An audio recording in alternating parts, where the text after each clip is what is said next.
क्या सच में एक माँ अपने बेटे को सिर्फ नाम और रुतबे के लिए छोड़ सकती है? क्या अनुपमा फिर से एक निर्दोष को न्याय दिला पाएगी? और आखिरकार प्रेम और मोहित की टकराव की वजह क्या है?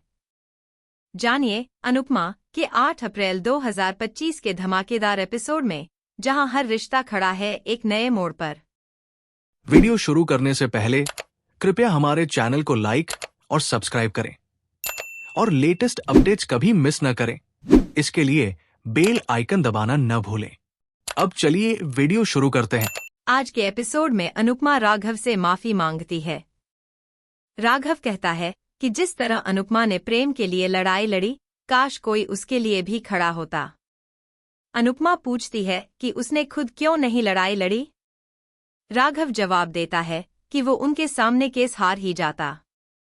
अनुपमा उसे अब लड़ने की हिम्मत देती है और कहती है कि उसे ईस्ट की जिंदगी जीनी चाहिए।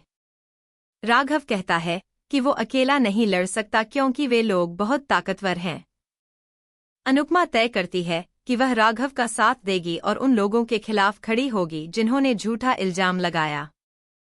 इधर पाखी ईशानी को एक लड़के के साथ पकड़ लेती है और दोनों को टोकती है। वो उस लड़के से पूछती है कि वो कमाता क्या है। लड़का कहता है कि वो एक इन्फ्लुएंसर है और लाखों में कमाता है। पाखी ईशानी और उसके बॉयफ्रेंड पर गुस्सा हो जाती है। ईशानी उस लड़के से अपने प्यार का इजहार करती है। पाखी उसे याद दिलाती है कि उसका रिश्ता कोठारी परिवार के राजा से तय हो चुका है। ईशानी पाखी से कहती है कि वह उस पर शादी का दबाव डालना बंद करे। ख्याति प्रेम की बातों को याद करती है। राही ख्याति से आर्यन के बारे में बात करने की कोशिश करती है, लेकिन वसुंधरा उसे बुला लेती है। ख्याति सोचती है कि राही उससे क्या कहना चाहती थी। इसी बीच अनुपमा पाखी से ईशानी की जिंदगी में दखल देने को लेकर बात करती है। पाखी जोर देती है कि ईशानी और राजा की शादी तय हो चुकी है। अनुपमा पाखी से पूछती है कि क्या वह पागल हो गई है। पाखी कहती है कि वह ईशानी की शादी किसी नालायक से नहीं होने देगी और इशारा करती है कि किंजल भी एक नालायक से शादी करके भुगत रही है। अनुपमा उसे डांटती है।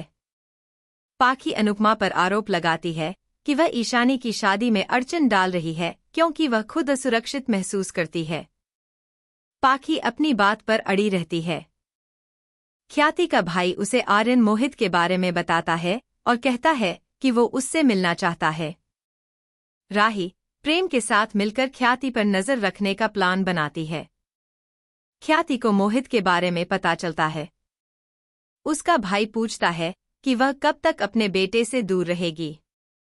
ख्याति बताती है कि प्रेम और प्रार्थना के लिए उसने आर्यन को छोड़ दिया था।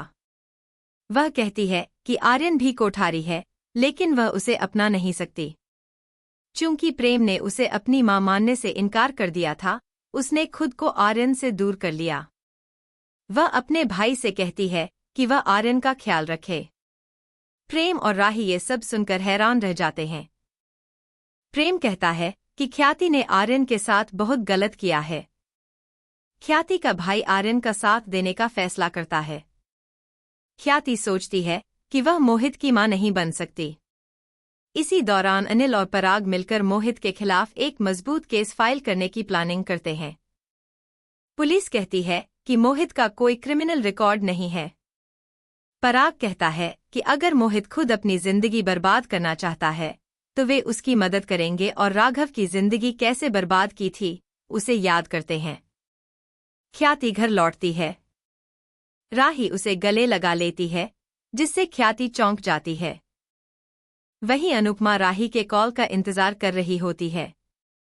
हसमुख अनुपमा से बात करता है और वह राही को लेकर चिंता जाहिर करती है। हसमुख उसे दिलासा देता है। राही प्रेम से सच्चाई बोलने के लिए कहती है।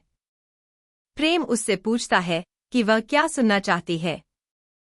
वह कहता है कि ख्याति एक गैर जिम्मेदार मां थी जिसने कोठारी नाम की इज्जत बचाने के लिए अपने बेटे को छोड़ दिया।